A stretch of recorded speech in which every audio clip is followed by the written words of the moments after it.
Alright, the stream is now live.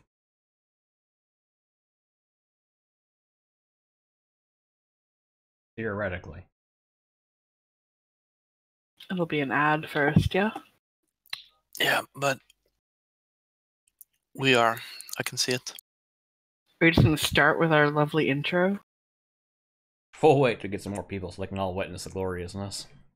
Yes. I think you mean glory.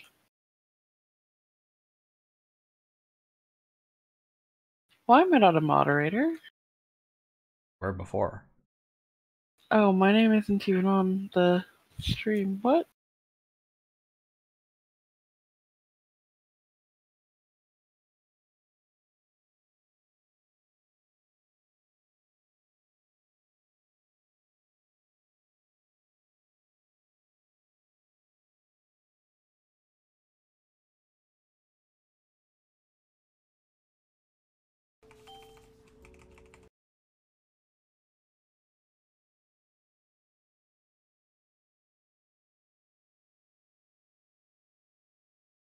Not gonna talk to your holy people? I sit here in awkward silence? I was just waiting. Hello, everybody! We're about to get started on the second holy stream. We've got some big stuff for you guys today, like math and numbers and spreadsheets. Yay. Stuff I'm not here to talk about. No, that would definitely be me. Hi, everybody. I'm Adam. I'm the spreadsheet maintainer with Rhino, and we'll be doing a segment on the spreadsheet today. And I'm Lily, and I'm here, I guess. Question mark? Lil's here to do the log review for us because I've just been too busy this week, unfortunately, with work to pay attention to anything. Lazy. So he's here to help us out with that. And we're going to cap off the stream with something we tried to do earlier in the tier, and we will endeavor to do so earlier next year for sure. But kind of a boss by boss talents, traits, and tips and tricks for Mythic T.R. I know some people are still progressing through it, trying to get cutting edge. They are working on it diligently. We see lots of questions daily in the Discord. Hey guys, what do I play for Mythrax? Blah, blah, blah. My guild just got to Zul. So helping those last few people out before the new raid comes out, and we'll try to get that stuff out earlier next year.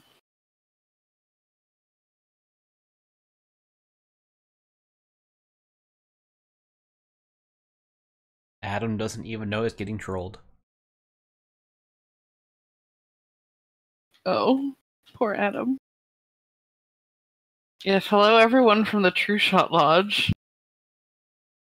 Seem to have a number of hunters in here today. Tav sadly couldn't make it because Twitch doesn't allow people under the age of 13 to be on stream.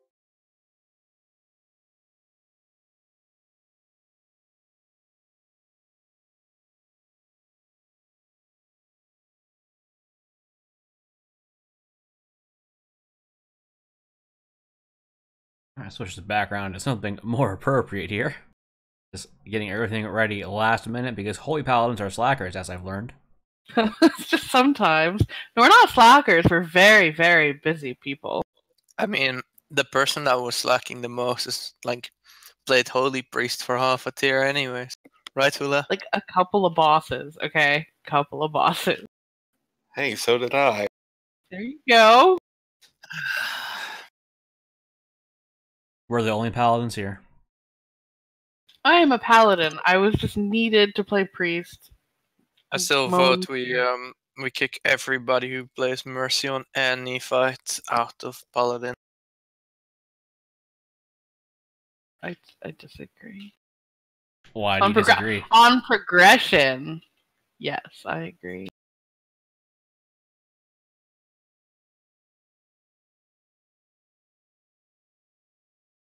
All right, we can probably get started. Yeah, I think the best thing we can do first, though, is for those who did not get a watch last time, we have a great intro dedicated to all the Holy Paladins of the Discord.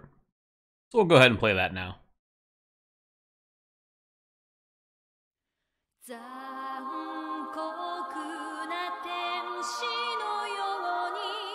少年よ神話になれ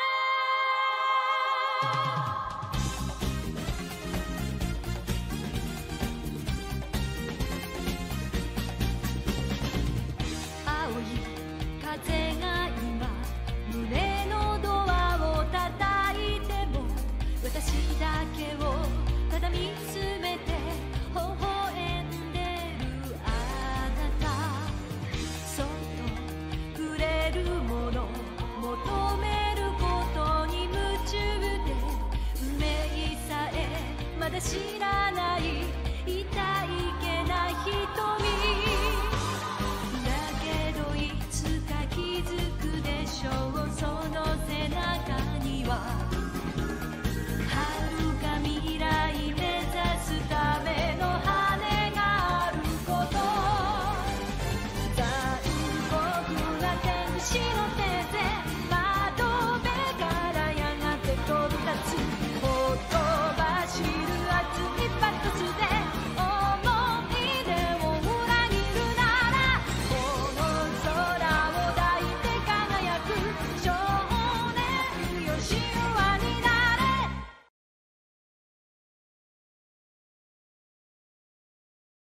All right.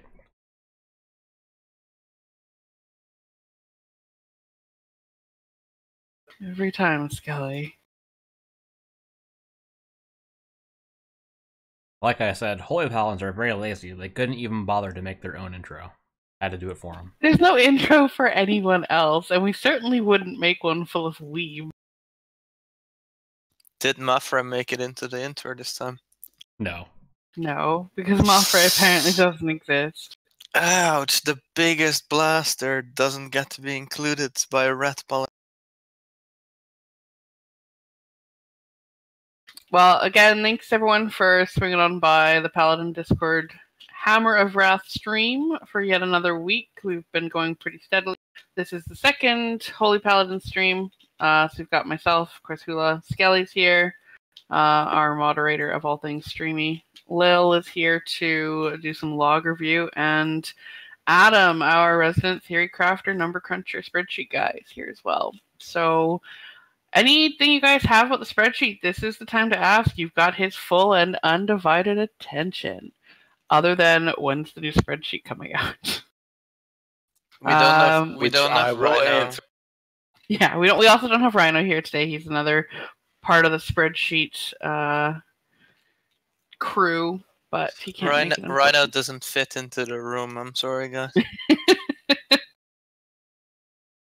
Well, that's just a chubby unicorn.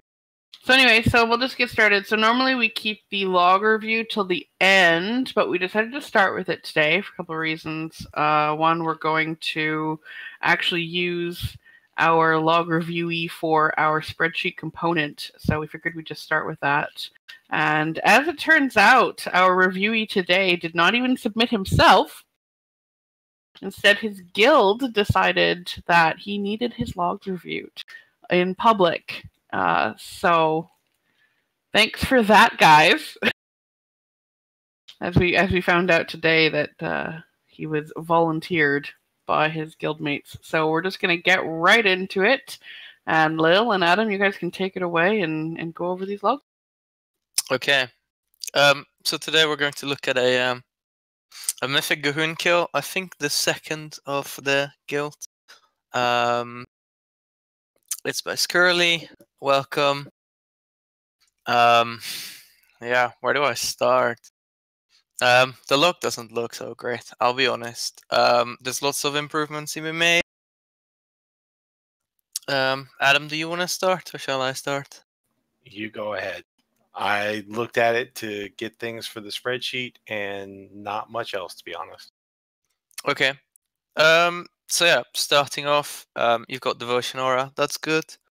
Don't use Mercy, please. You'll upset a lot of people. Yeah, going to the basics, you have a lot of downtime and a fair bit of time DPSing, but that's fine. But spending like almost 35% of your time AFK is not great. And while I know that it's G'huun and that you'll have downtime, that's a lot. I've looked over other logs and it's 10 to 15% lower on average. There's a lot of direct beacon healing on the tanks, 21%, and more than half of the time it's not needed actually. You need to perhaps trust your tanks a bit more. When it comes to infusion of light usage, you waste almost half of your infusions. That's a huge HPS loss. What was I going to say? Yeah, you don't, because this is a kill from mid-October. You don't have a lot of trade yet. But one thing that struck me by surprise was that you have synergistic growth. I don't like synergistic growth at all, personally. I think it's a very mediocre trait, and I think mastery is a very mediocre stat. Especially because on the item that you have it on, you have overwhelming power, which is a trait that I feel is a lot better. But Adam, correct me if I'm wrong. When it comes to cooldown usage, you've macroed one of your trinkets to your Avenging Crusade. I don't feel like you should macro them together, or at least macro them together and then also have them bound separately. Because you use a trinket in phase 1 together with your wings, and it does like 60% overhealing and basically heals for nothing. Where you could have spread it out. You also use Aura Mastery only once, like at the tail of the fight. And while I think that the moment you chose to use it is very valid, because as we all know, the damage in phase 3 on G'huun, especially near the end, can go crazy. I tend to Aura Mastery one of the overlaps in phase 2 as well, and sometimes even use it in phase 1.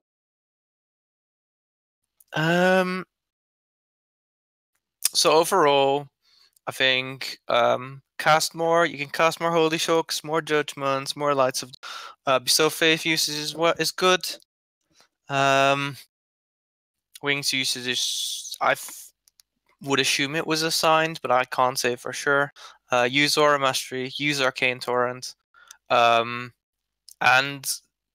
use your mana. Like, you were AFK for a part of the fight, and you even used the channel pot, but you went up from 40% mana going into phase 3 to almost 75%, and you basically used nothing out of it. You could have used an input there for a bit more output. That's also keeping in mind that there was only 2 Arcane Torrent uses out of a possible. So the mana could have been even higher than it was. But looking at your spellcast, you had a fairly low amount of clicks or casts per minute, and a lot of those were like Crusader strikes that were by far not always during Avenging Crusader, so you were just DPSing. And while I understand that, and I think it's applaudable that you DPS during downtime, Crusader strike should not be as high because it's your second most casted spell.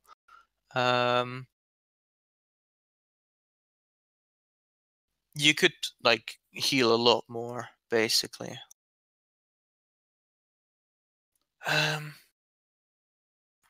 Yeah, I don't know. Did we look at any other fights or just the one? I just looked at this one. Oh yeah, that's also a thing. Didn't we talk about Light of the Martyr usage? At like 75% HP or something?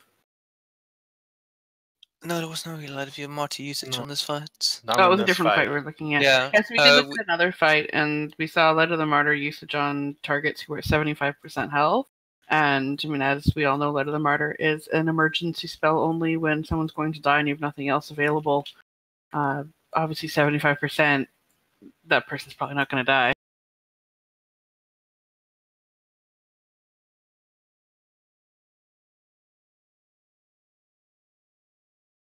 And you are just getting roasted in chat, dude.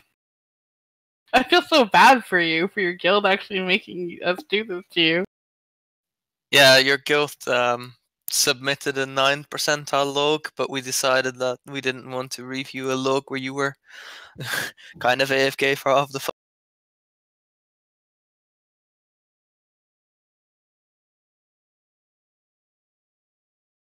all in all, the logs are not terrible. There's just we're nitpicking because we're trying to fill content on the stream. But no, like we get into the little tiny stuff, but overall, like the logs are fairly good. Clearly, good enough to kill Mythic G'huun. So, unless you were carried, I mean, ouch. But yeah, like I said, there are some things that I feel are fairly fundamental, like aura mastery usage, infusion usage, not being AFK for like prolonged periods of time. Because I'm pretty sure you didn't run 2 orbs. And you were not. You ran 1 orb. So yeah, just look at that basically. Well, before we move on to the spreadsheet, does Gurler himself have any questions for us? I see you're in chat. Or his guildmates also in chat.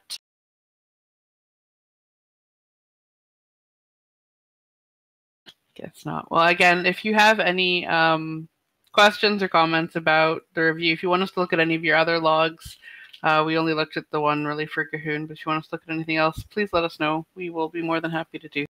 Just not on the stream. And regarding the question if Pieces is recruiting, I think they're always recruiting people that want to raid 45 hours a week. Ouch. So that was a nice quick log review. So I think we're going to turn the torch over to Adam here, who I think we've allotted the majority of today's stream to. Time to talk about all things spreadsheet. So keep the questions coming in chat, guys, and we will bring them up to Adam as we go, and he can discuss a lot of these things. This is, for those of you that don't know, the spreadsheet, air quotes going on here, is how we basically do our stat weights, how we figure out what pieces of gear are better. It's our sim, essentially. You're stealing my thunder. I'm sorry. Okay, I'm sorry. All right, Adam, go. Your turn. All right. So, first things first, I know everybody's asking. Rhino and I are working on the update. It will definitely be out before the raid. We are doing some updates that we think will be helpful. One thing we have discussed, for instance, is having a toggle on the trinket chart so that you can choose by item level what you want to see. And so I'm thinking of something like that for the Azraite traits as well. So between that and some other things we're still working on, it's taking us a bit longer. We intentionally knew that the raid wasn't coming out for a month afterwards for 8.1. So since we got burned with Blizzard changing things over and over at the start of BFA, we got a late start relative. So it is coming. Don't worry. It'll be ready for progression. No issue there. For those of you who don't know about the spreadsheet, it is actually the third link in our Holy FAQ on the Discord. And as Hulu was saying, we use it for a lot of different things as a DPS would for Sims. To get our stat weights, to compare gear, to compare talents, for trinkets, and now in BFA for Azraite trait and gear pieces. So, Skilly, if you could pull up the spreadsheet with the landing page. Or just give me one moment here. Also, check chat for me for a second, please. In Discord.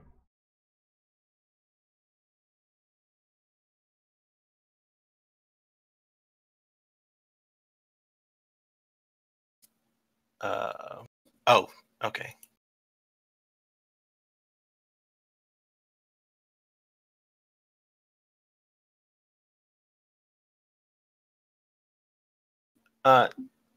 You can if you want, Skelly. That's fine. Oh, it's gonna take me a second to do that. That's why I was asking. It's whatever. Okay, I'll bring it back up then.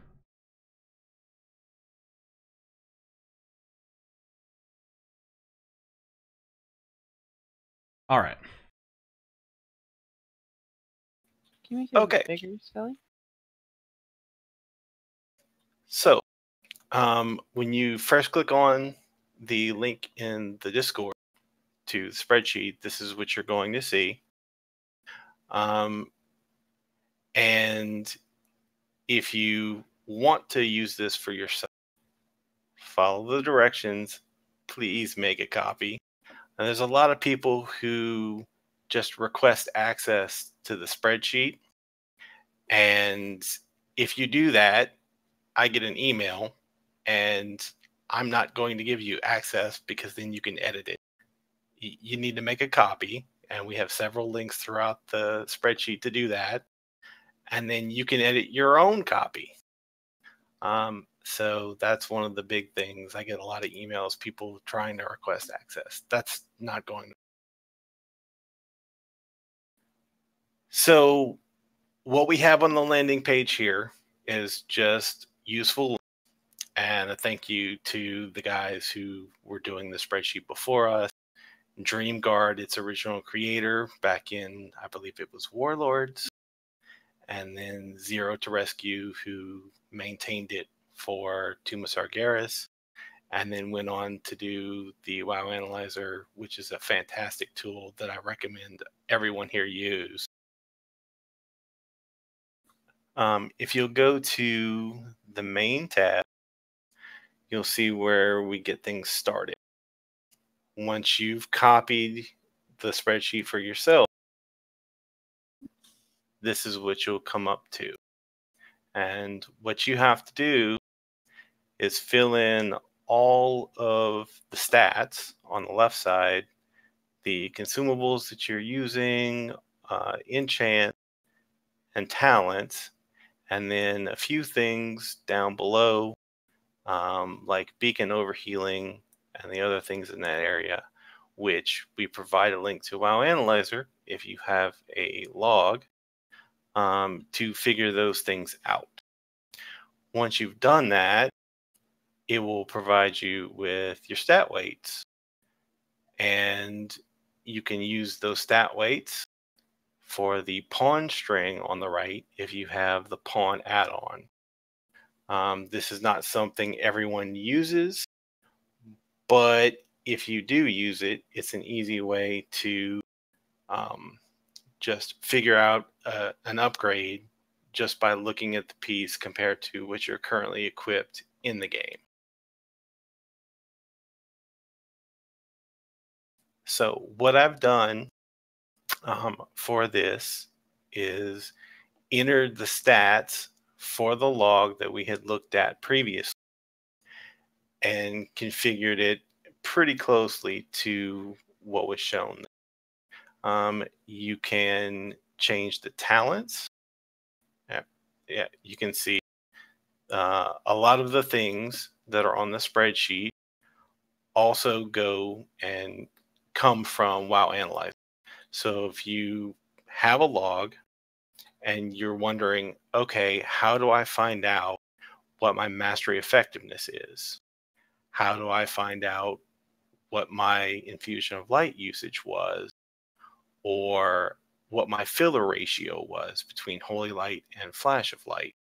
Well, it's there in the combat log, but the WoW Analyzer will show it to you very quickly and easily, and you don't have to go digging through a log to get it.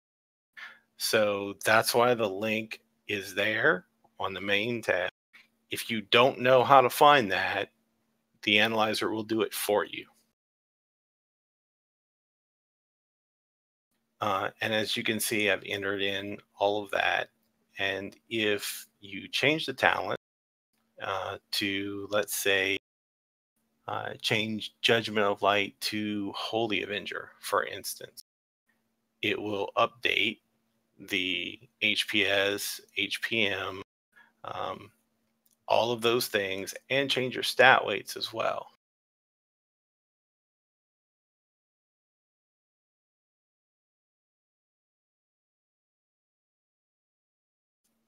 All right. So you can go ahead and change it back once you've given it a second, Skelly.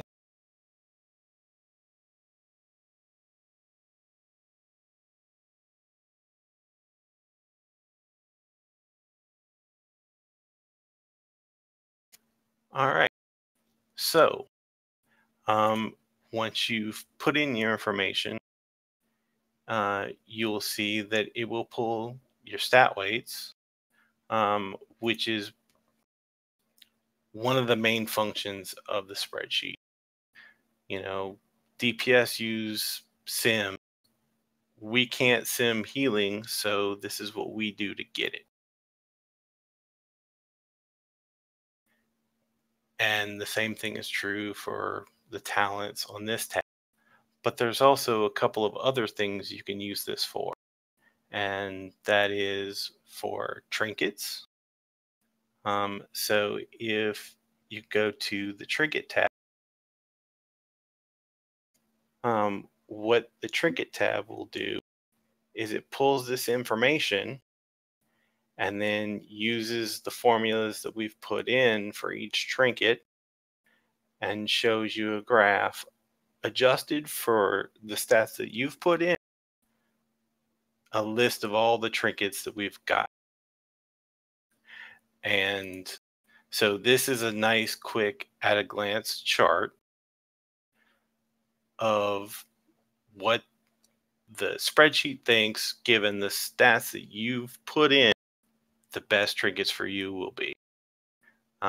If you want to get more specific and say you have 2 different trinkets and you want to compare, what you can do is scroll down a little bit, select the trinket that you have, the item level that it is, and socket and leech, all those things, and it will adjust. So for instance, let's say Scaly pick 2 trinkets and just put yes, and you'll show on, well, it may not show on the right side. You might have to scroll over, but just pick 2 trinkets and select yes.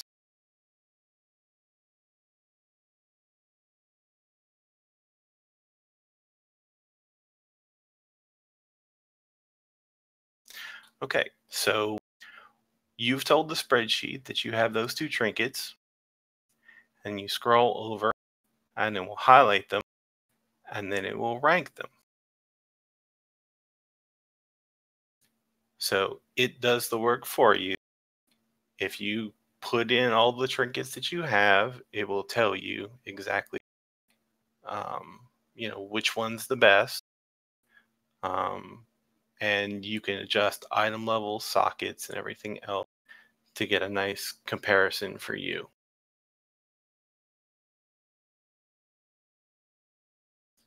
Okay, so that's a quick overview of the trinket tab. And then the next thing that we have is the Azerite comparison tool.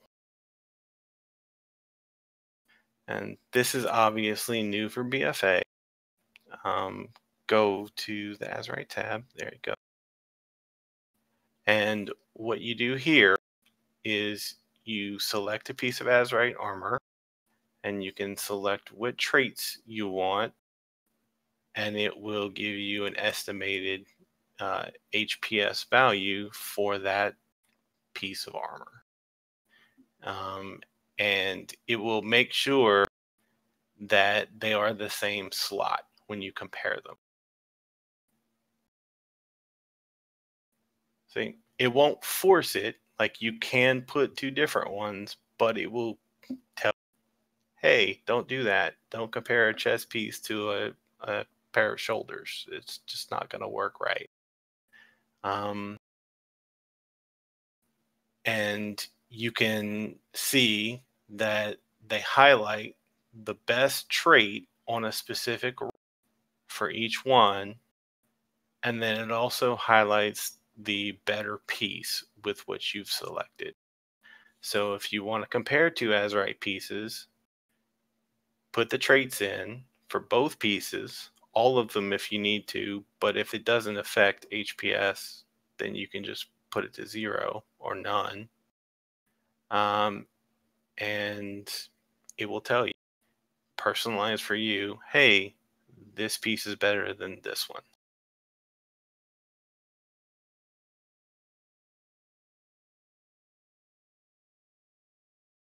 So, okay, that was a quick overview of the main things that the spreadsheet can do for you. Get you your stat weights, compare, well, actually we didn't go over comparing pieces of gear. We'll get to that in a second. It did go over talent comparisons. You can change talents and it will tell you which one is better for in terms of HPS. What it thinks is that's a little bit trickier because sometimes it doesn't work out quite the same way in an actual fight, but the spreadsheet is general. It will give you what it thinks is the highest HPS. And then we looked at trinkets and we looked at the Azerite comparison tool. So let's go have a look at the upgrade checker on the main tab.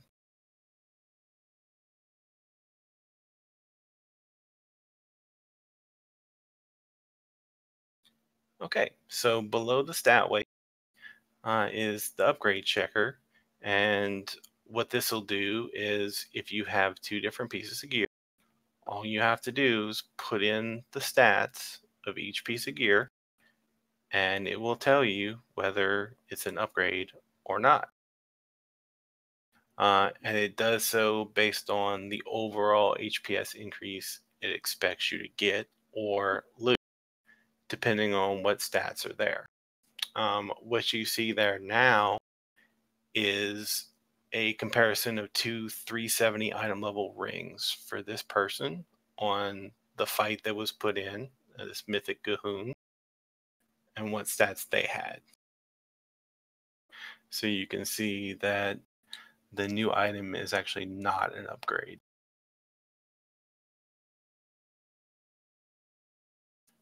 Okay. So, now that we've gone over the basics, if you're really deep into this and you want to make it as accurate as you possibly can, there are some other things that you can do, and those are on the Advanced tab.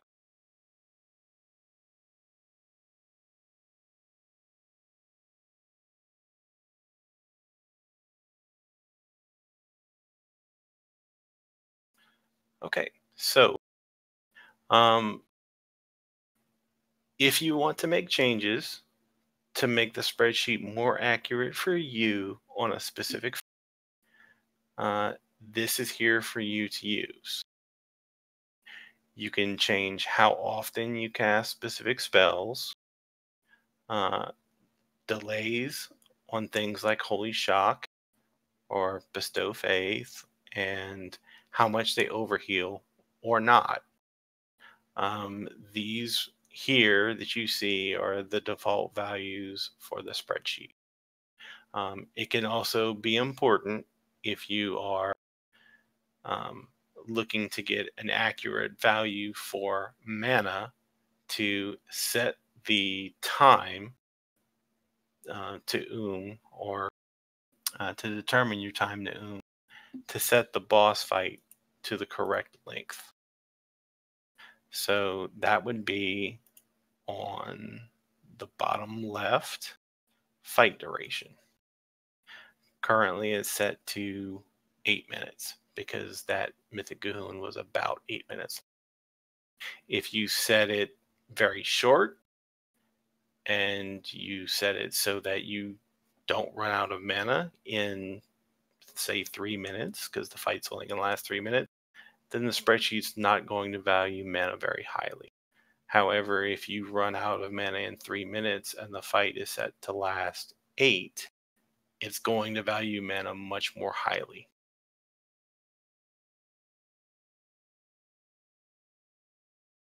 And then one of the other big things here is the average number of people hit by Light of Dawn. And this can be important, especially if you have the Breaking Dawn trait. You're much more likely to get an actual 5 if you're using that trait.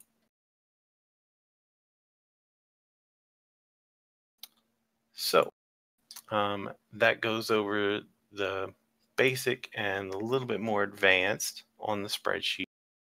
If you guys have any questions, let me know, and Lil, Hula, Skelly, if you guys have seen something while I was talking, I wasn't paying that much attention to chat.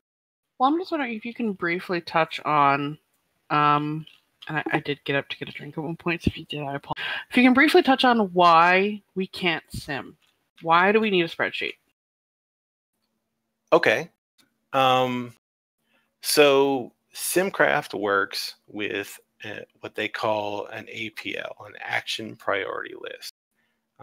And they can do this because you want to do the max output possible at all times through however long the fight lasts. With healing, that's not always the case because you will want to change what you cast based on damage patterns. So you can't anticipate, oh, well, this is what I want to do from start to finish in this order or in this priority all the time. It can change. Now, Holy Paladin is a little bit easier in that regard than some healers because by and large, we have short cooldown spells that we want to use almost as often as possible, and then filler spells. But it's still not quite the same. And the programs that they typically use for DPS will not work for tanks and healers. So why we use spreadsheets is to get around that problem and find a solution for healers that works based on, things you can change to adjust for specific encounters, and do the same things that a simulation craft, a sim, would do for a DPS.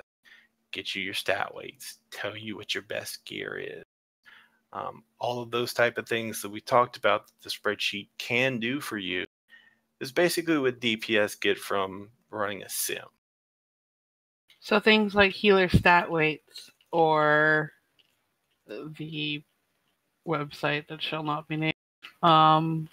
When they say that they are simming healers, there's going to be some poor Right. results out of that, basically.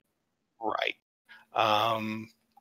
The website that shall not be named in Legion actually rated haste higher than crit when I looked. That's not the case. That was definitely not the case. Because it doesn't take into account how long the fight's going to be and how much mana you have. It was just trying to get you the maximum healing possible, and it didn't care how long the fight was. It didn't care about your efficiency. Well, you need to care about your efficiency. So the spreadsheet does that and adjusts for that, and that website certainly did not. No website that shall not be named. It's like Voldemort. But, I mean, that's a really good kind of rundown on why we have a spreadsheet. And from our perspective, we do have a number of people coming into the Discord saying, hey guys, what are my stats? Or what trinket's better? And we say, go use the spreadsheet. And they come back, well, can't you just tell me? Or can't I just use an add-on? Or people do complain because, yes, using the spreadsheet is a little bit more work than we are probably used to as a DPS, using raid bots or Simcraft, nice and easy, nice and quick. And so that's a bit of a concern that some people don't want to put the work in. But if you want the truly best, accurate results, the spreadsheet is what's going to give it to you because it does take into consideration all of these additional factors that separate healing from DPS. Right. And what Rhino and I attempt to do is set up a default character in the spreadsheet at the beginning of a tier that we think works for the average raider.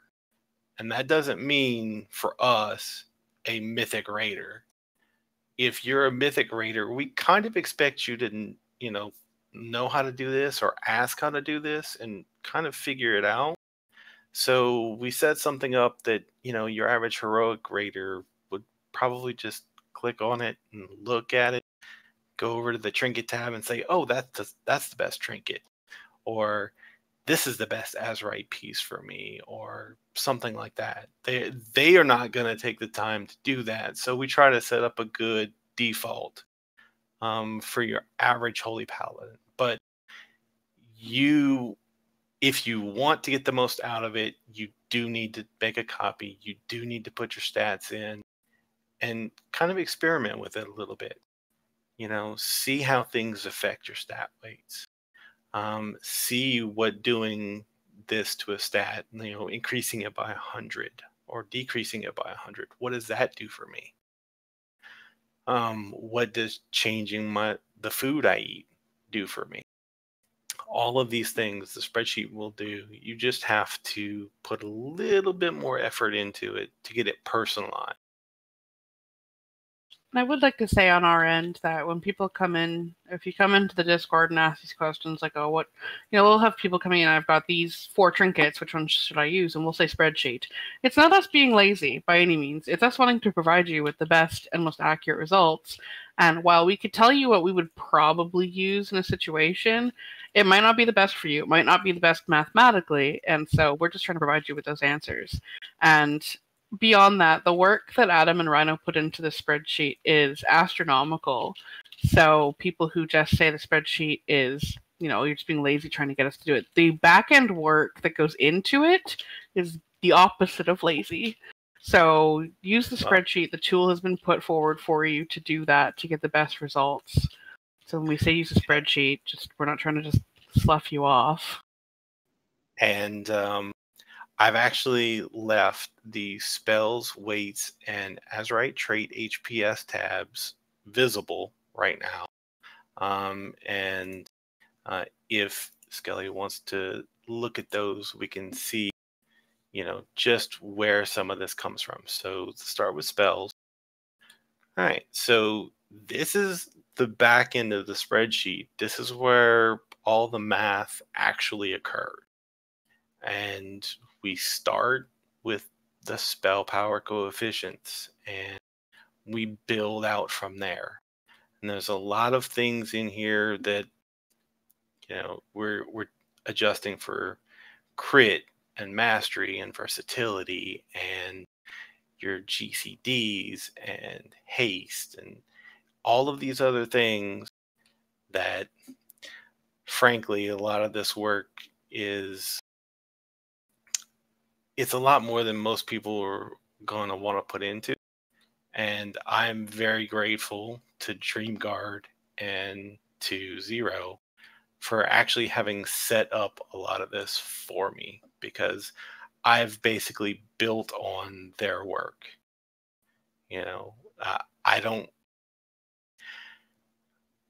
I am grateful that I wasn't the one to create this initially, because it is incredible. And all I've done is expanded on what they've done before and adjusted it for the current patch and change things or move things. So you see spells here, and there's a lot. It goes on, if you scroll right, for quite a ways.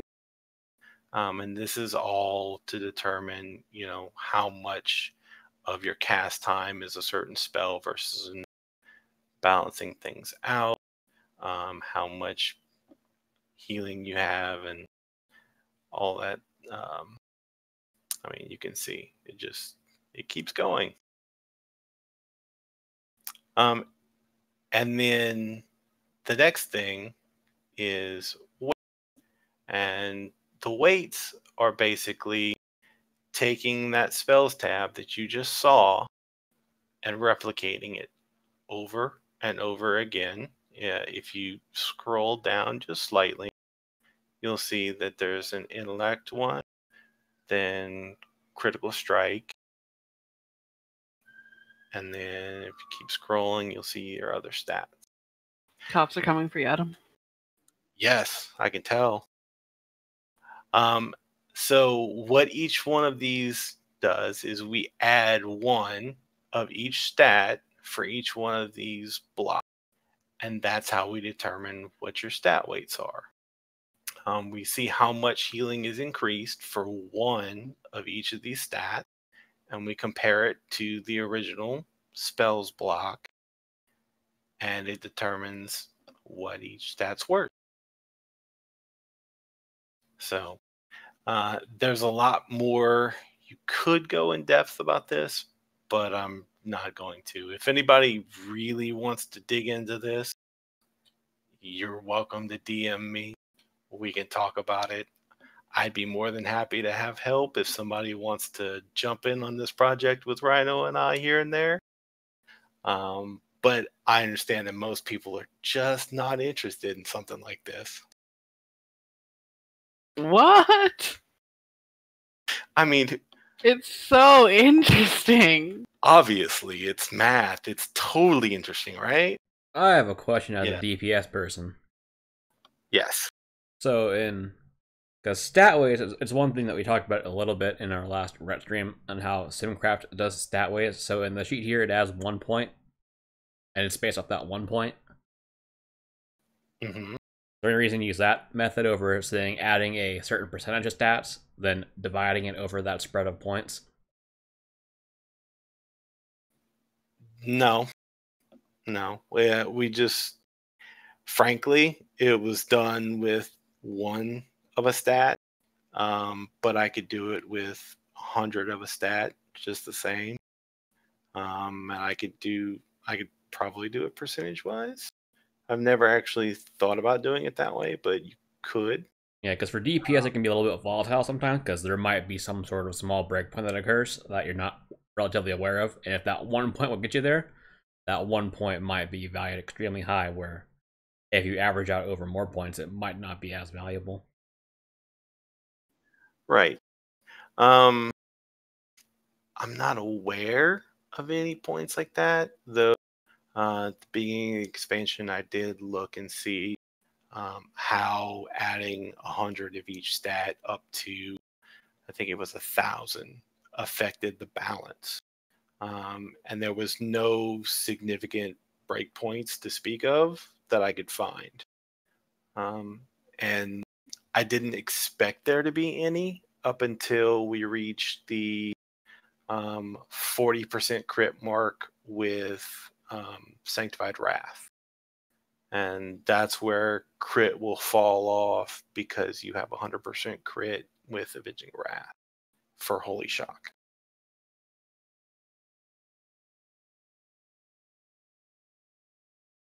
So, Adam, what would you say is the hardest part about the spreadsheet? Just running it, maintaining it. Like, what do you, if you have any obstacles, what are they?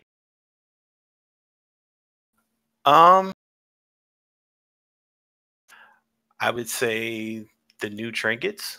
Sometimes they're a little bit different from things I've done before. So if you want to look at the trinkets tab in detail, most of the trinkets are PPM, what we call them, real procs per minute.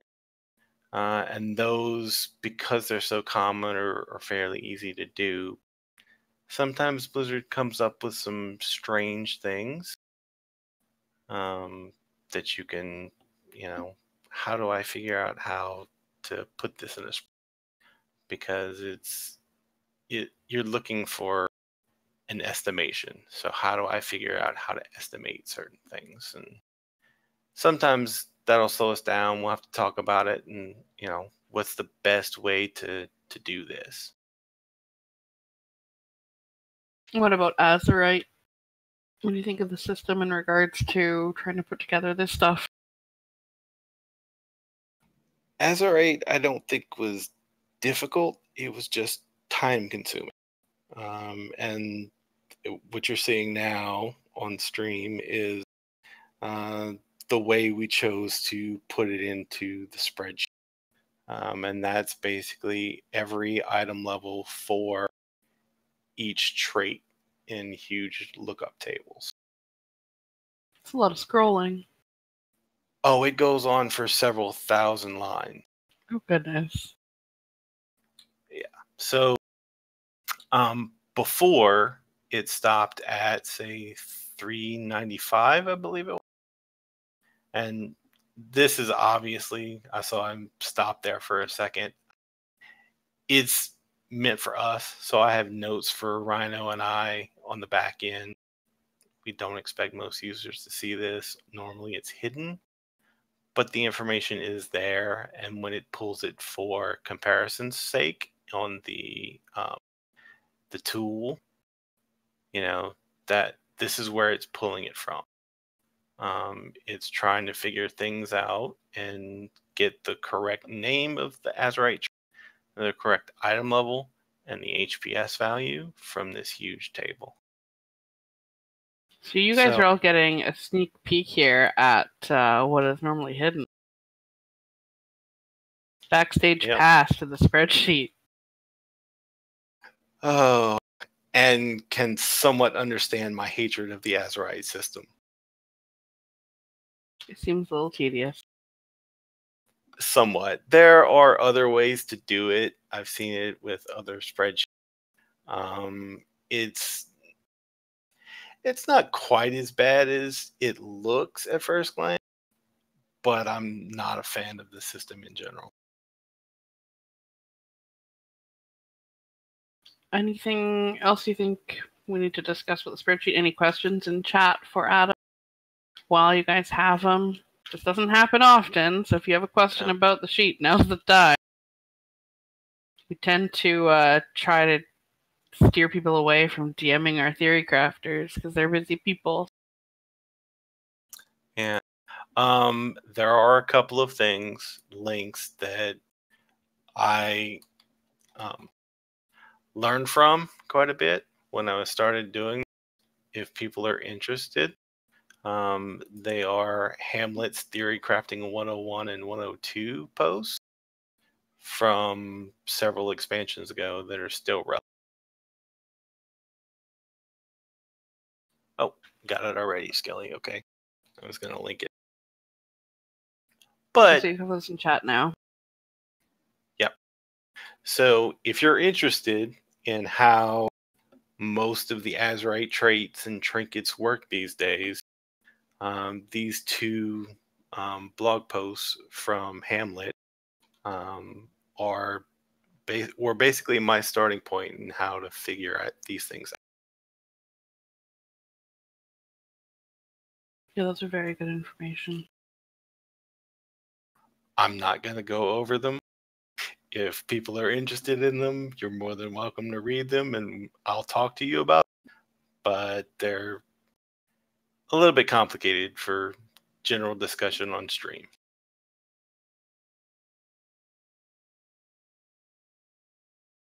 Well, I think if there's nothing else stream-wise, or spreadsheet-wise, rather, I think we can move on to the next last topic of the day.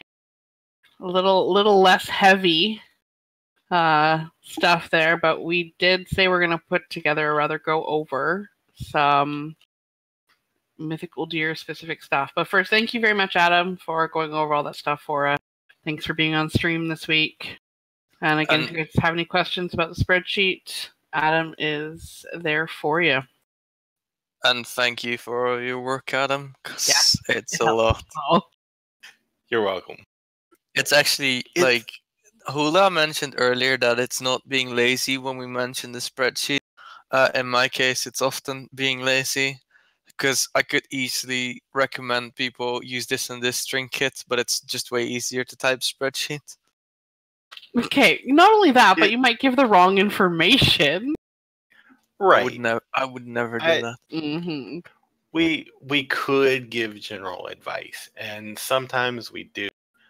But if you want what we would think to be the best answer for you, it's almost exactly like a DPS. You know, they say sim yourself so often, and we say use a spreadsheet all the time because it's basically doing the same thing for you that a sim would for a DPS. It's also very often a confirmation of what we say, because a person will come into the Discord and ask what trinket is better or what are my stats like? And our answer is often your stats are probably like super close together, so we can't say. And for people wanting an answer, the spreadsheet and the math behind it is the answer. There is no denying the spreadsheet because it's math, right? Right. If we get it right, sometimes we make mistakes, but we are always open. If you think we've made a mistake, please tell us. We are more than happy to look it over and double check and make changes if necessary. We're doing this and we're not trying to get it wrong. Sometimes we do. We're human. It happens. Like we were robots. What? Beep boop, I think is Rhino's thing. No, we do our best, and Zero can confirm with WoW Analyzer. Doesn't always get things right, although Zero's really good at math, so he probably does anyway. But, oh no, I've heard of him breaking the analyzer a few times. We do our best. We do. So that being that, we'll move on to Mythic M.O.T.H.E.R. So we're at the last month of the raid. Some people are still diligently progressing through, trying to get their cutting edge before Battle for Devourer comes out. So for you guys, we've put together just some really quick stuff. Paladin right now is fairly cookie cutter. There's not a lot of discrepancies, changes between the general builds of traits and etc. But we've tried to put together a few things for you guys here. So we're starting on Taloc. This is essentially this talent tree is I copy pasted it for every boss except for one. So this is basically what you're looking at. Your tier tier 15 talents. You have the option between Bestow Faith and Crusader's Might for pretty much every fight. G'huun is the only one we would recommend. Just don't take CM because you're not going to have enough time in melee to really make use of it. Otherwise, between CM and Bestow Faith on every other fight, we would just say use what you're best at. They're so interchangeable and they're so close together in the potential performance that whichever one you personally use to the best of its ability is the one you're going to get the best results from. If you take Bestow Faith and you cast it 3 times in 4 minutes, that's not good use. So maybe look at using CM and vice versa. It's also that if you're overhealing, or in quotations, overhealing 5, Bestow Faith is going to do a lot less on average than Crusader's Might will. So if you're 5 healing Vectis and you have like, I don't know, 5 free 85 geared healers and they're all pretty decent, chances are Bestow Faith will not do a lot. And in that situation, you want to prefer Crusader's Might. Or vice versa, if you're really struggling with healing, Bestow Faith will do a lot. But generally, they're interchangeable. Yes. And Bestow Faith is especially good on fights where there's debuffs, especially where people need to run out of range, but we'll get into that as we get to the fight. Rule of Law is the standard choice for raiding. There's the odd fight where you might take something else if you absolutely need it in a niche situation, but Rule of Law is an exceptional talent. The additional range is just amazing, so you pretty much want to have that for every boss. 45 honestly doesn't matter. Fist of Justice, we actually recommend taking that one over the other two for G'huun specifically, so you can stun multiple little G'huunies. But other than that, Blinding Light, you'll see one boss that it has some use on, but this talent row doesn't matter. Devotion Aura. Standard, take Devo. Just take Devo. This is for progression minded. Okay, that's what we're looking at, progression. Just take Devo. Just take Devo. Judgment of Light is going to be your best talent on this row as well. Holy Prism is good, but it's niche, and you need to make really good use of it to make it HPS viable. Holy Avenger is another little added cooldown, which if you need it great, use it. If not, Judgment of Light is pretty much your easiest and most static and reliable talent on the row. Most mana efficient talent as well. That too. And it synergizes very well with Grace, especially now that Grace has been changed. That grace is fixed, yes.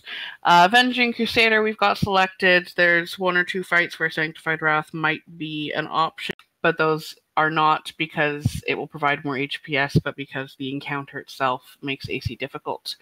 And then the last Avenging Crusader does more healing for way less mana. So it's the obvious choice on almost any. Yes. And then last one, we've got Beacon of Faith. There's one fight you might want to use Divine Purpose on, but we can get to that. So again, this is Taloc. Maybe 2. Maybe 2. This is Taloc. These are the talents we recommend on Taloc. As far as traits go, now that Grace of the Justicar has been fixed, it's going to be kind of a standard go-to. So we've just got listed Breaking Dawn Archive and Grace of the Justicar. If you've got one of each, you're in pretty much a good position for pretty much every fight. And you'll find use for all 3 of those on this fight here. Tips and tricks. So also, for those of you that don't know, when we say Grace the Justicar has been fixed, this was with 8.1. Prior to that, it would heal anyone within 8 yards of the boss, but it was using the center mass of the boss as that beginning of the 8 yards. So on bosses with big models like Fetid, G'huun, Mythrax, it wasn't healing because no one was within that 8 yards. They fixed it so that it's 8 yards in the hitbox.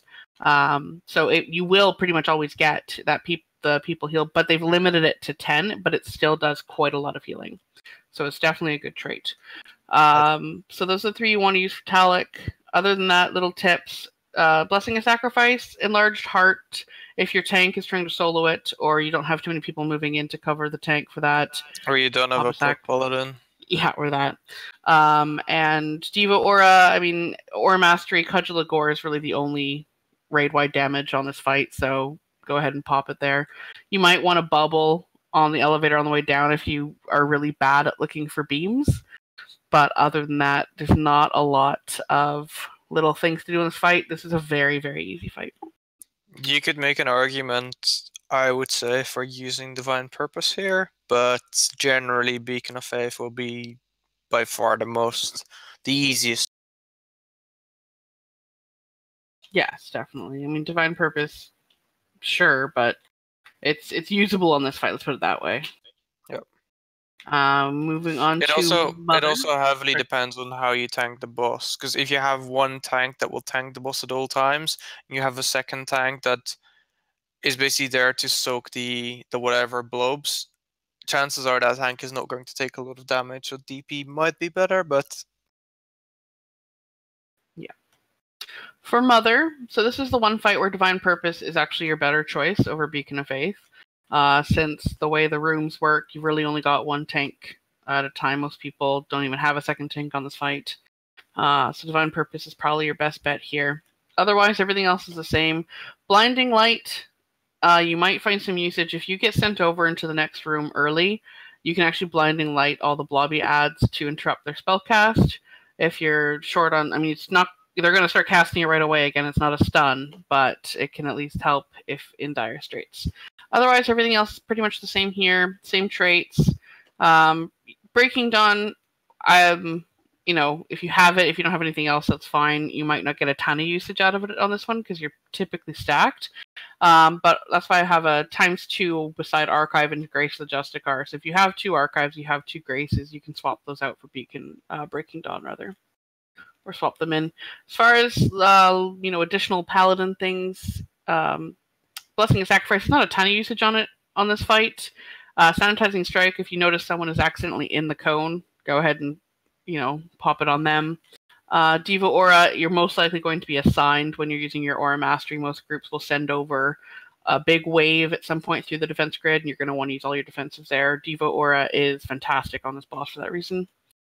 And make sure you've got a pony up for each wind tunnel, or as much as possible. Don't use it in between wind tunnels, because you're going to need it for that. And then Cleanse for the endemic virus. That's the mythic debuff that comes up. Make sure the person who has the debuff gets themselves clear, calls for the dispel, and then dispel them. Have you already mentioned Blinding Light? Yes, I did. Also, if the person standing in a Sanitizing Strike is a Rep Paladin or a Windwalker, don't touch them. They're doing it They on want purpose. the damage. Pop them. Yeah, just pop them. Yeah, Next, that's an important thing to note on Mother as well. If you have a demon hunter and you send 15 people over at the same time, chances are they want. I know that our demon hunter wants a bop because otherwise he's dead. 15 ads and I-beam is a perfect combination for a dead demon hunter. this is true. So you might have people asking for things like that, and just so you know, there's no other place really to use Bop on this fight, so go for it.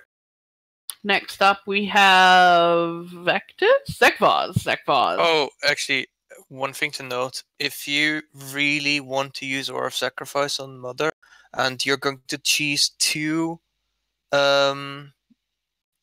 barriers, Bubble only works for one because it has a 5-minute cooldown. But Spell Warding works a second time because the damage is magical. That's a good point. Moving on to Zek'Voz. So again, your basic cookie cutter build. CM, Bestow, you can use either one. I personally would prefer to use Bestow in this phase for the Roiling Deceits, because those targets will be having to obviously run most likely out of your range.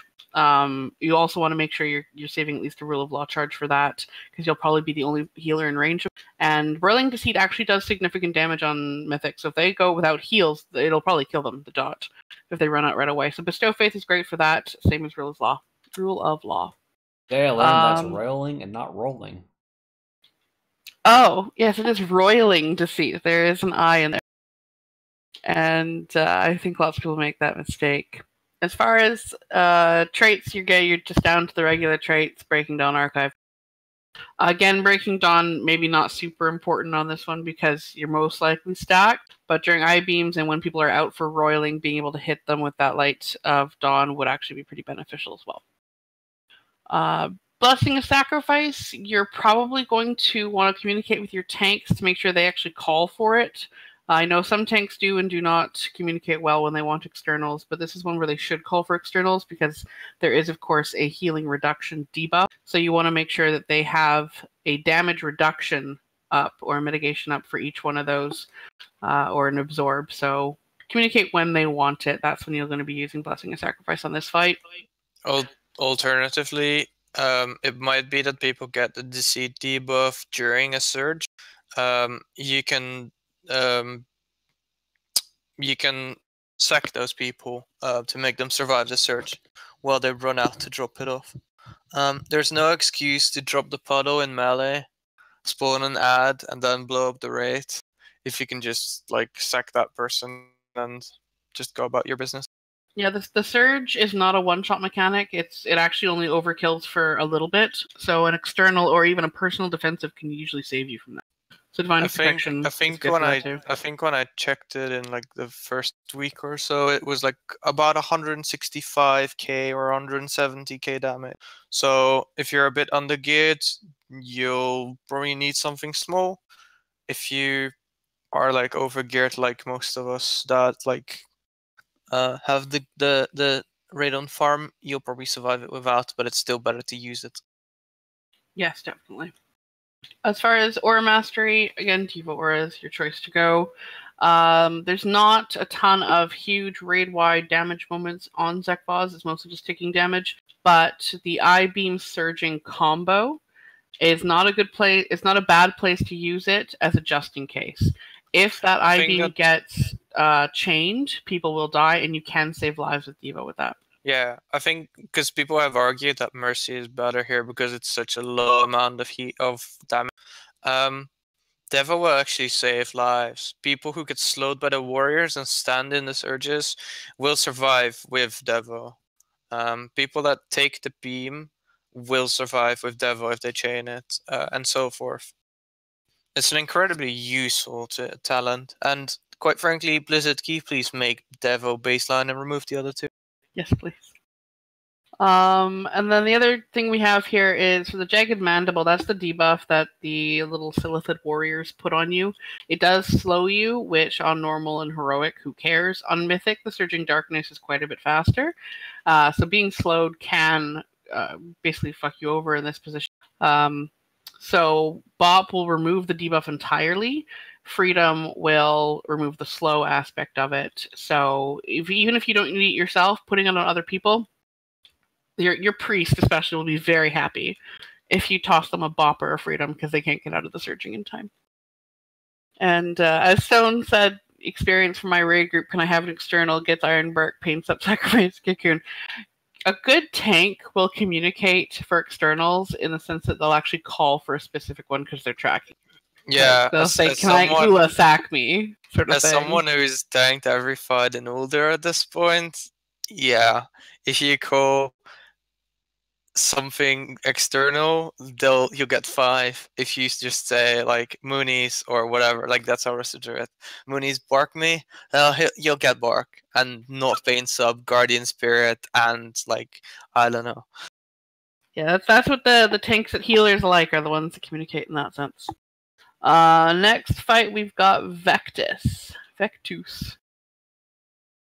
When it comes to tank externals, by the way, it's very legitimate to just shout at your tanks. Just tell them they suck and that they should ask for external. Yes, that's good advice. Vectis, you're looking at, again, standard healing talents, basically. CM has decent usage because you're pretty much always in melee range when the boss is up. However, it is useless during the transition, so it's up to you. Bestow Faith is actually very good on this fight because there will...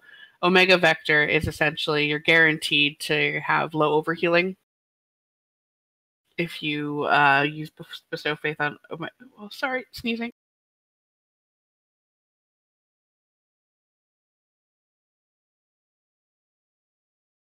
I'm okay, I promise. Sorry. Yeah, so Bestow Faith I really like on this fight for that reason. Same standard traits. Breaking Dawn, again, for the majority of the fight when the boss is up, everyone's within Light of Dawn range. However, the transition on Mythic is significant damage. Being able to pop a Rule of Law and Breaking Dawn and Light of Dawn the entire room is really nice, so I really like having it on this fight as well.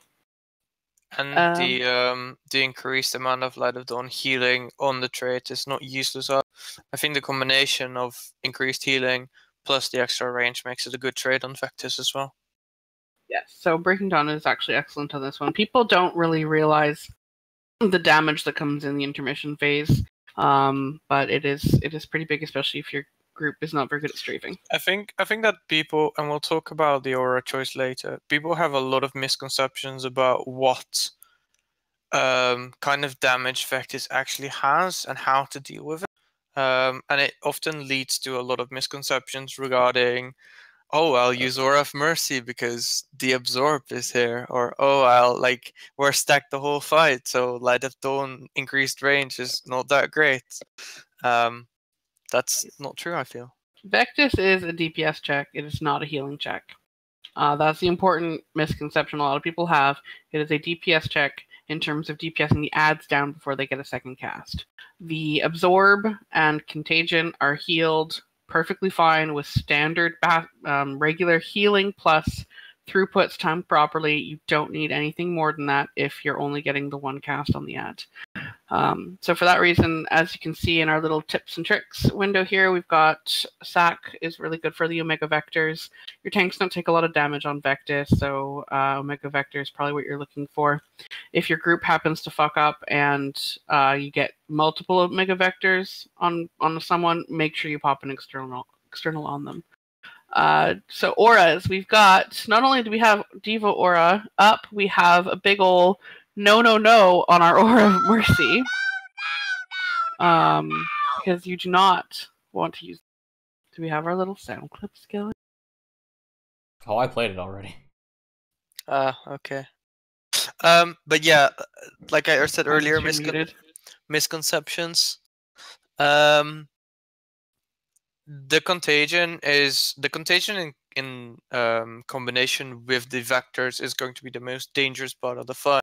The vectors as a whole are the most dangerous and heal intensive factor in the fight. And saving someone with Devotion Aura when a contagion plus high stacks plus a vector is 100 times more useful than using Aura of Mercy that will maybe heal for 50k in total. I don't know. I've quite frankly, the last time I used Mercy was in Untitled, so I don't know. But it does no healing. And you're better off using Wings, or Trank, or Tide, or Salvation, or whatever healing cooldown, because that's the only time you'll use them. Yes. And this is something we're making attention or bringing attention to this because this actually comes into the Discord quite often is, hey, I'm coming up on Mythic Vectis, should I be using Aura of Mercy? Or my raid leader told me to use Mercy because there's an Absorb that needs to be healed off. You do not need Mercy to heal off the Absorb unless you're in a raid with 5 Holy Paladins. Okay? That's it. You have other healers to heal off the Absorb. Even then, especially not then, you don't need Aura of Mercy. You'll have Wings for every single contagion / absorb overlap.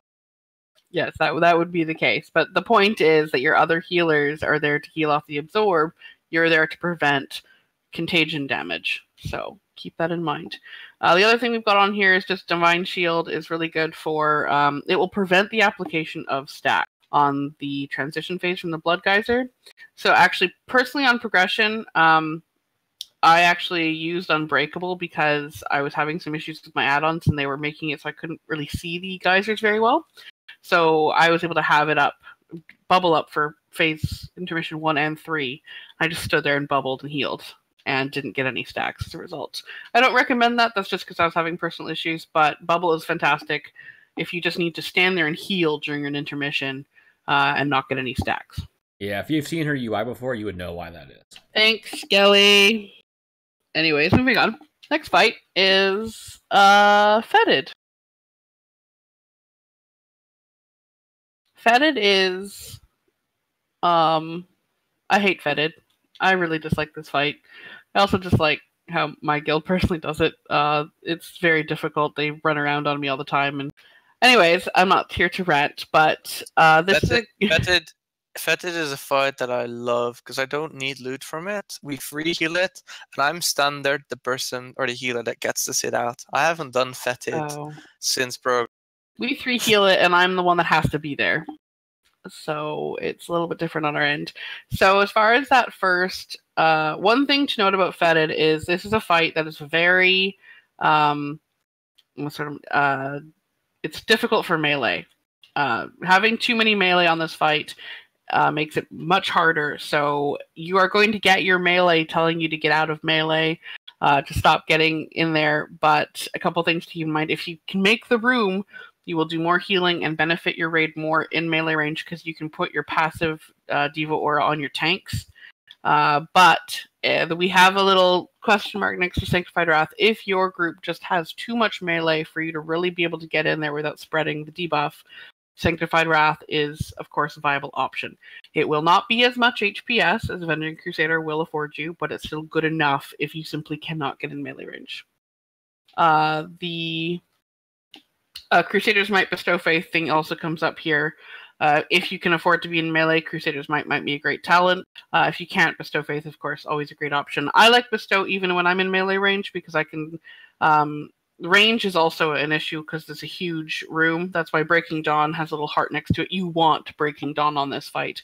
It is a fight worth dropping significant eye level on a piece just to get Breaking Dawn, to be able to reach that many people with your Light of Dawn throughout the room. Don't forget that Light of Dawn actually gives a ton of beacon healing as well. So that's healing your tanks by being able to Breaking Dawn, Rule of Law, Light of Dawn, the raid. And being able to pop Rule of Law and put Bestow Faith on someone with a 2-stack of the Miasma or whatever is a really nice use of Bestow as well. And if you have the Inoculating Extract Trinket, you can often get a really big heal on the tank using it. Yeah. Yes, very much so. I often used it to apply the extract and then Light of Dawn after, so the tank would get instantly topped from 10% HP maybe, and I don't know, our DK had like 300 plus K. It's a lot of healing. Yeah, it's a really good fight for that trinket. Devo Aura, again, this is a fight where it's actually good to be mindful of your passive application of it. You can position yourself so that you're next to the 2 tanks, and the only 3 people getting the passive are you and the 2 tanks, giving them pretty much max effectiveness from it. And it matters. Like, yeah, it's only a few %, but it makes a difference, especially when you're seeing. If you see a terrible Thrash overkill for like 2,000 and your Devo passive wasn't on them, you're gonna, slap yourself. But again, the active is really good use during the stomp, but you can also use the active as a tank external. Keep that in mind when you're in the second phase and that boss is hitting very, very hard. The raid damage really isn't anything significant on this fight other than the spot healing needed for the debuffs. So you can use Aura Mastery active to make sure both your tanks are getting 20% DR on a Thrash. There's no problem using it for that. And that also ties in with our external aura. Blessing of Sacrifice reflects some damage to us below 50%. If you have a DK tank, and I speak from experience, there is a chance that he fucking kills you if he gets thrashed. Devo is a way safer choice in that regards. Yes, it's very good there. Bop is another great one on this fight for a couple of reasons. One, you can use it to prevent the knockback on the stomp. So depending on where you are in the fight, if you've got wings up sort of thing and a stomp is coming and people need healing, bop yourself so you can just sit there and hammer on the boss the entire time. It's pretty nice. Bop will also, if you time it properly, can cover 2 thrashes on your thrash tank. Remember, your thrash tank does not have aggro, so bopping them is no issue. And they can just sit there with the bop, take the 2 thrashes, it does no damage to them, and it's a really good use of that. So depending on your tank situation, whoever needs it more, if it's more beneficial for you to be able to not get knocked back and thus be out of range, that's a great use of bop. You need to communicate that you bop them though, because it also immunes the knockback. And if one tank gets knocked back and the other tank doesn't, and all your melee follow the boss, chances are one of your melee is dead. That's also a really good way to murder your melee and pretend like you didn't do it intentionally. So keep that in mind. Grace the Justicard works well on this boss now since it got fixed, but if you have to choose between Grace and Breaking Dawn or Breaking Dawn and anything else, take Breaking Dawn. Next fight we have Zul, I believe. Zul's probably one of my favorites of the tier. I have no idea how to heal Zul. I've never done it. Zul's quite fun. So Zul, first tier, Bestow Faith Crusader's Might. Honestly, it doesn't matter. Whatever one you use better. I've used both. I've gotten good use out of both. I like Bestow for the Pool of Darkness targets, but CM is really nice for that many more Light of Dawns and Holy Shocks in your tanks. And the fact that you're crusading, that you're dealing damage to the boss, which might be useful if you're progressing on the fight. Yes. Standard talents otherwise, Avenging Crusader, depending on your strat. Like, so they changed how rogues work. You're not stacking the rogues to push the boss faster now. So your phase 1's going to last a little longer, probably, than it would have before 8.1 when you get to it.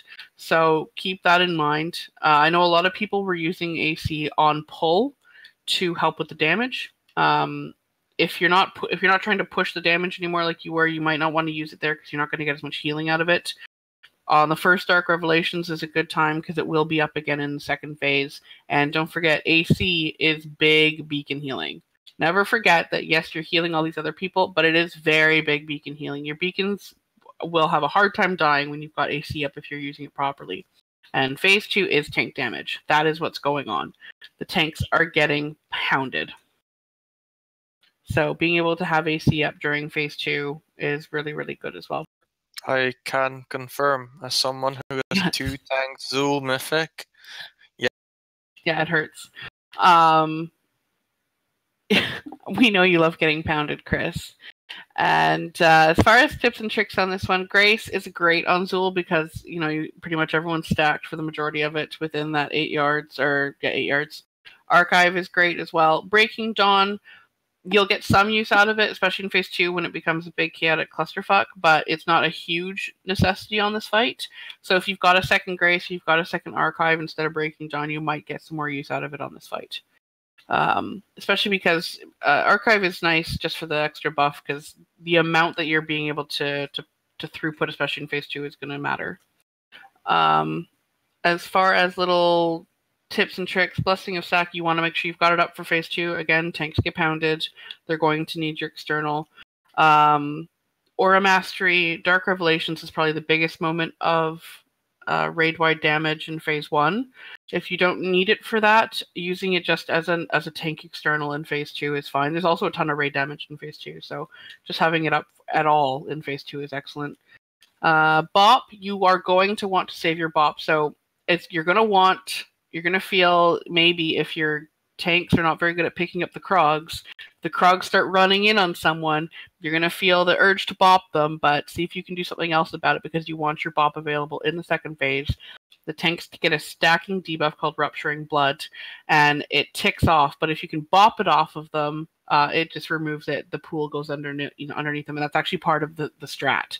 It's for it not to tick off, for them to go drop it off early, get bopped, and come back in.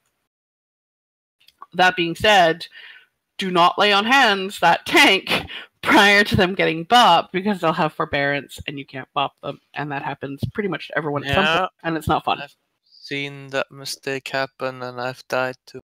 Yes. The last thing is Bubble. So at 40% the boss transitions and he knocks everybody back. Bubble will prevent that knockback. So if there's a pool of darkness that spawns right before he hits 40%, you should take that one. Tell everyone else to get out of it. Tell them it's yours. Bubble right before when he's casting his transition cast, so that you do not get knocked back and nobody takes extra stacks from that pool.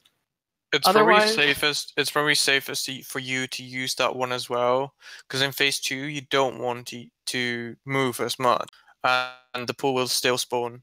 In phase 2 you probably want to have people like mages or hunters do it because they have an immunity and can stand in like the debuff blood pool, whatever. But they can ice block through it so they don't take extra damage. Yes. The other tip that I would just give everyone on Zul is try your best going into phase 2 to have as much mana as possible. You're going to use it all because you will be spamming inefficient healing on your tanks. Yeah. So Generally the advice is, at least from my experience, is that we generally run with 2 priests and they do the majority of the healing in the first phase and do a lot of DPS, whereas in the second phase we have our druid, our mistweaver, who are for the most part just there to DPS in phase 1, take over and carry the healing, especially on the tanks. That's pretty much it for Zul. I think we've got Mythrax next.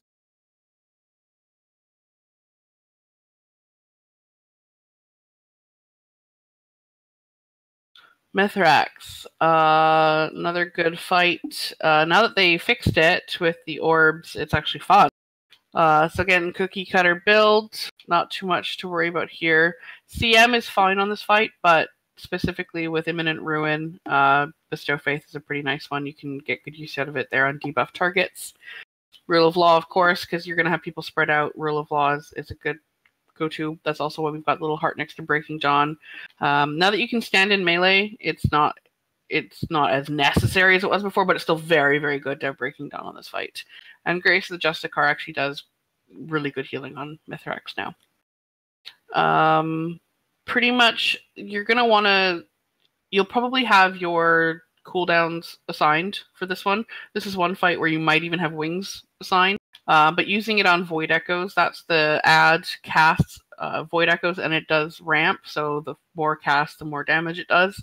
So typically the second cast is when you're going to want to use a cooldown, so be it Avenging Crusader or Diva Aura. The other time you can use Aura Mastery is during Zelzaix's Awakening. That's the transition phase, where there's a big burst of damage to everyone before he becomes immune and the ads come out. Yeah. And generally at the start of the intermission, you'll have Ruin, Orbs, and Sphere. And the Awakening, whatever damage, go out within a matter of like 10 seconds. So I generally pop Aura Mastery like a half a second before the ruins explode. We then get the orbs and we grip them out as fast as possible, and the Awakening comes in afterwards. And you can catch all 3 of those with 1 Aura Mastery. Yeah, that's a good spot to use it. I mean, this is all going to be based on your comp and what you're assigned. Void Echoes is another good spot because Void Echoes will often, especially if you have one that's overlapping with a sphere, that's a good spot to use it. But just do what works for your guild. Blessing of Sack, you might want to put on a tank when they're about to get Essence Sheared, especially when they've got high stacks, because they will have much less health. The damage reduction abilities are fantastic there. The other one is during the intermission. So, of course, the Mythic strat is everyone stacks up, the beam comes out, you all gate or run away. Especially after everyone's taken the gate, if they've got the debuff, when you're going from the second beam to the third one and going back to the original location, the little ads are out. The Mind Flay that they put on slows people quite a lot. So if you're running from a beam and you see members of your raid with 1 or 2 stacks of this Mind Flay, especially classes that don't have any of their own speed boosts or blinks, freedom them. They will love you. They will be very, very happy. Put it on a priest. Put it on, someone who doesn't have the ability to do that themselves. Put it on yourself if you need to. But being able to freedom the Mind Flay slow is really good during the beam so they don't get caught in it and die. Other than that, again, Mythrax, the big thing is they did make the change. The spheres do not target melee, so unless, of course, you only have melee. But I think what a big point to notice as well, for your tanks, it's extremely important to stay in control of stack. What we often do is that I myself as a Holy Paladin and our Mistweaver are standing on either side of the tanks, and whoever has the lower stacks, we generally take one shear a fight, and you can easily survive with 25 to 30 stacks if you play it properly. Making use of Divine Protection is essential. Using Bubble is essential. I don't think the shear itself does a lot of damage, but you need to be a bit careful if you have a bit higher stacks. Yeah, being able to use our utility to be able to provide more orbs for the tanks is a pretty nice use of a Paladin on this. And a lot of guilds will require that, or at least it'll come up if someone has too high stacks. Again, yeah, so you can stand in melee range now. I think the week after they fixed it, they actually reworded it so that it will prefer ranged, which means that it will still target melee if there aren't enough range. But as long as you've got a ranged or 2, then you should never get targeted. So go ahead and stand in melee, stack up on each other, and rejoice. I think we've just got the one fight left.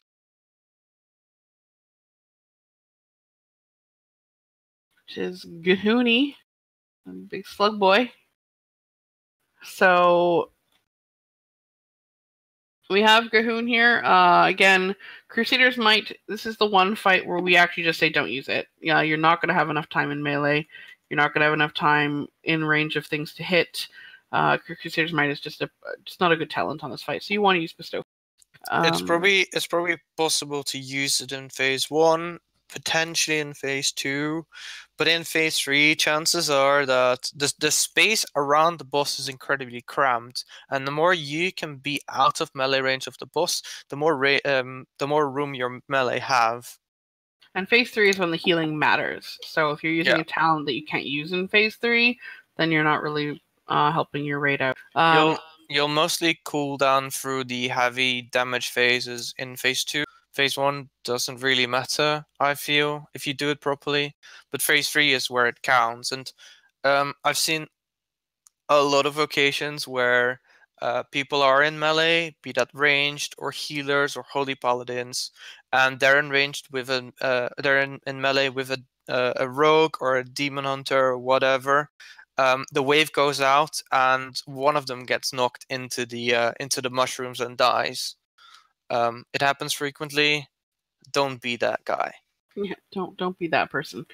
The other thing, we do see some people coming in saying, well, what about Light's Hammer on this fight? Because there is a portion of the fight where we're stacked taking damage, and that's during the reorigination beat. I would recommend against that. You've got other healers that can cover that easily. In fact, that can just be covered by standard non-throughput healing, like non-cooldown healing, rather. I mean, you've got Priest of Sanctify, you've got Light of Dawn. You don't need a cooldown for that. So taking Light's Hammer for that moment is kind of worthless, and you're losing out on what the Bestow Faith will get you for the rest of the fight. We personally used a trank, just so the other healers could laze around when we 5 healed it. We don't use cooldowns anymore with 4 healers on the beam, but yeah, with 5 healers, it just basically meant that the healers could just slack, regen their mana a bit. If they wanted to use a pot during the beam, that was possible. But yeah, Light's Hammer during that part is such a waste, especially with Bestow Faith using or doing as much as it does in Phase 3, because it's an incredible talent. And I mean, 2-minute trank will cover every beam, so you really don't need to use Light's Hammer. That's honestly using Light's Hammer. Using Light's Hammer there is basically sniping, and it's not good team play. Rule of Law is excellent on this fight. It is pretty much obviously a necessity. Breaking Dawn, same thing. So again, when this fight is very, it's very much so designed that each phase is different in the sense of what is required from everyone is very different. So phase 1, you're pretty much not healing. Phase 2, yes, there's healing, but on phase 3 is when the healing really, really matters. And so having Breaking Dawn when you're really spread out is an incredible trait for that one. Grace of the Justicar, we're seeing actually really good use on it as well now that it's been fixed. So as we said, being in melee on G'huun is tough, but AC is really big healing, especially in phase 3. And on top of that, your tanks are getting trucked, so being able to provide them with the beacon healing that comes from AC is going to be big. So you want to time it in phase 3 for when in between waves as best you can.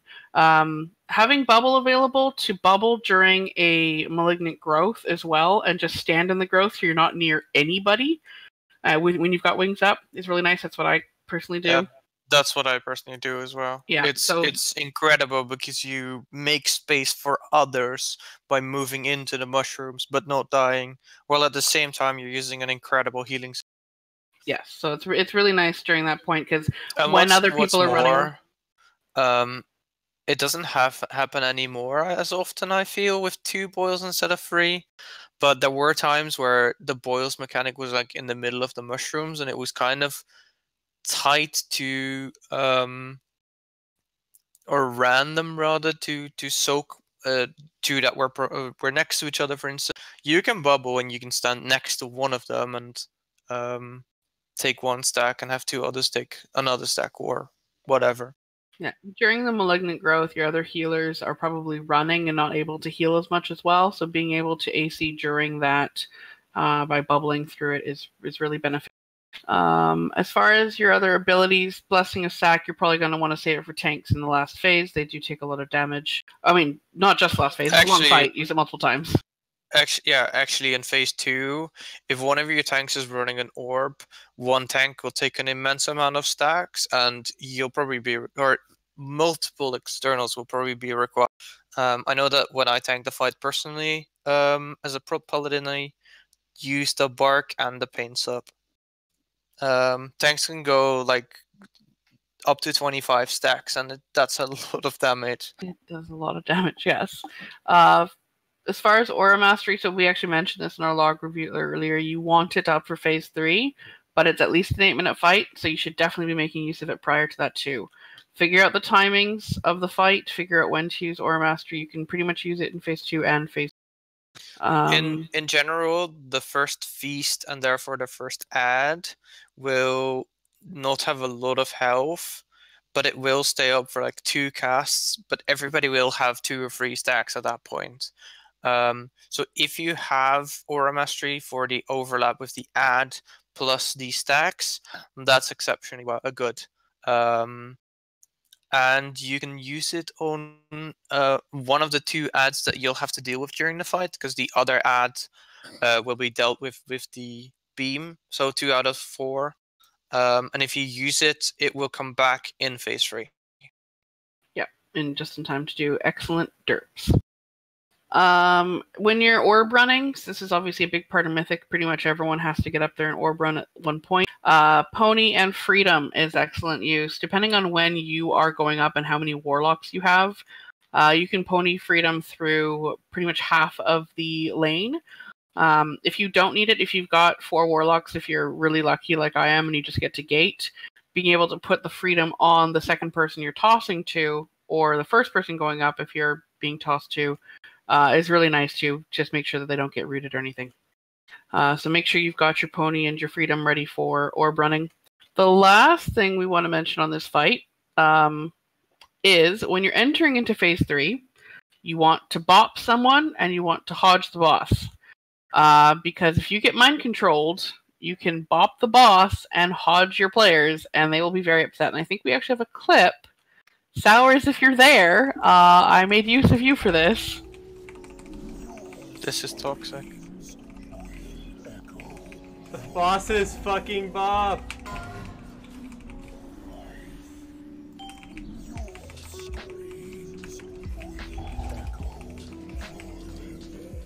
The boss was bopped! No! Oh, it was bopped!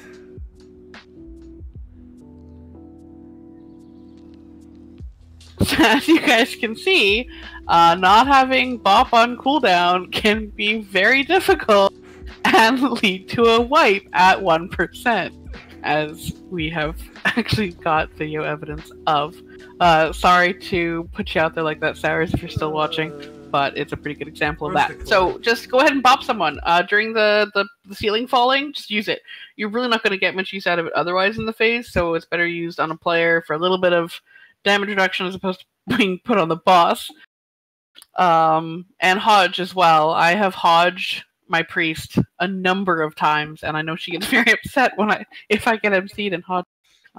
It could be worse. Like on our first kill, I got mind control 2 seconds into wings, and the AI tried to Hearthstone. Oh. And like it got 4 seconds into the Hearthstone, and then someone stunned me. I think the first time I got MC'd, or one time I got MC'd, it actually cast Aura Mastery. I was very upset.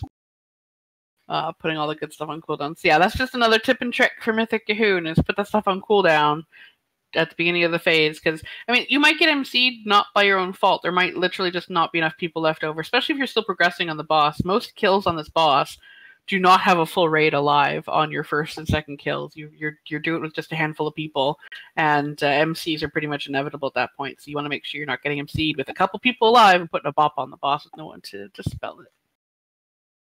But that's pretty much it for the rundown of the individual fights. Like I said, for Battle of Dazar'alor, we're going to put this together a lot earlier and have it available in the Discord, so you can come in and reference it. Say, hey guys, I'm on this fight now. What do you recommend?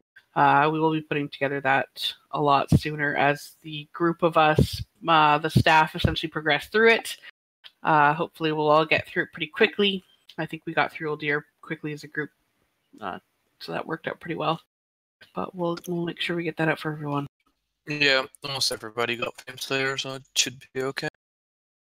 If anyone has any questions in the chat about the specific fights in Uldir, if you're still progressing on the last month of things, let us know. We'll try to help you out. Otherwise, there's not much to talk about. We're looking at... Dazar'alor is probably not going to change too much in terms of talents we're using. We're not seeing really any changes, so the cookie cutter build that you see on the screen right now is likely what we're going to be doing. We'll get a better idea when Mythic comes out if there's any fights where melee range is just a no-go and we have to swap to Sank Wrath, or fights where CM is just going to be that much better. I'm telling you right now, I find it very unlikely we will ever recommend anything other than Devotion Aura on progression, so keep that in mind. But a beacon might change. We might be using Divine Purpose on something, but I doubt it going into things. I think that's... does anyone else have anything we want to talk about? Adam or Lil or Skelly? We can't really say much for the new raid traits yet, because I don't think they've been tuned yet at all. We'll probably see some changes to the raid trinkets. I personally expect a nerf to the alchemy trinket, because I find it to be a bit ridiculous. It's a bit much. No, shush. Shh. The alchemy trinket's very strong. Don't get me wrong. I'm very already in the preparations of swapping to alchemy, but I find it a bit ridiculous that a 415 alchemy trinket that you can just make, and if you're on Famed Slayer pace, you'll probably make by the second week of Mythic, somewhere in the middle. I find it a bit ridiculous that a trinket like that will last you the whole tier, because the only trinkets that are better will be World Quest trinkets. What I've seen from the calculations from Rhino and Adam, so I expect a nerf personally.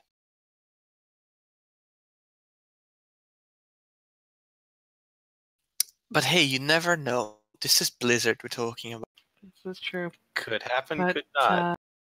and now that we've got, honestly, now that we've got the stream kind of going on a weekly basis, it's an easier way for us to really address these things as they come up, as opposed to having to answer questions constantly in the Discord or putting things in pins. I mean, if you're part of the Discord community, if you're part of the regular crew, if you're just learning to play Paladin, tuning into this stream is going to be really beneficial. We're going to go over stuff like this on a regular basis, and we're always open to suggestions on topics. If there's something you really want us to cover, I know we had requests for, can you guys talk about the spreadsheet? How do we use the spreadsheet? What's behind it? What do I do for Uldir? All these fights and sort of thing. If you have specific requests on things you'd like us to talk about in depth. What date is the next Holy Stream? It's actually scheduled. I think we're slated for the week before the new raid, but I might talk to Skelly about postponing for after the raid is released, but we'll see. Yeah, we can probably talk about things like PTR testing and what we've seen from fights in there. Show some of those shiny ice blocks from Jaina. Yeah, those are gonna be fun. And the 30 ring of pieces, and the different gems. That fight looks interesting. Yeah, there's gonna be one more stream before the raid comes out, and the one after that is scheduled for the week of Heroic. Right, so that'll be pretty good time to go over what we're seeing so far. Well, that will be the week, like in the Heroic week, in the middle of it. So the next stream is the 12th of January. The stream after that would be the stream after that is the week of Mythic. I'm bad. February 2nd will be the stream after the raid comes out. That's actually really interesting, I feel, because then we can have first-hand experience with the new raid. Yep. I think that's pretty much it for today, unless anyone has any questions in the chat before we take off. Can we talk about the birds and the bees? Oh yeah, if you're a cute girl, hit Taf. I have a website I can send to you, Chris, to help you out with that. It starts with a P, ends with a B, has Orn U in the middle. Why not Cornhub? Why not Cornhub?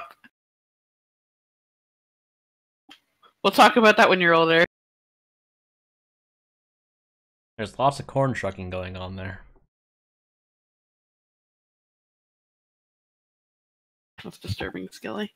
Well, I guess it's time for our little anime outro, and we will check you guys all out later. That's not what I meant to say. We'll save you from the outro. If you want to watch it, it's on our YouTube channel, and our YouTube channel oh yeah, good point. is in the description and the FAQ, so make use of it. But again, And the next stream for Holy is the 12th. We will have a Ret stream next week on the 29th. If any of you play Ret or want to know more about Ret.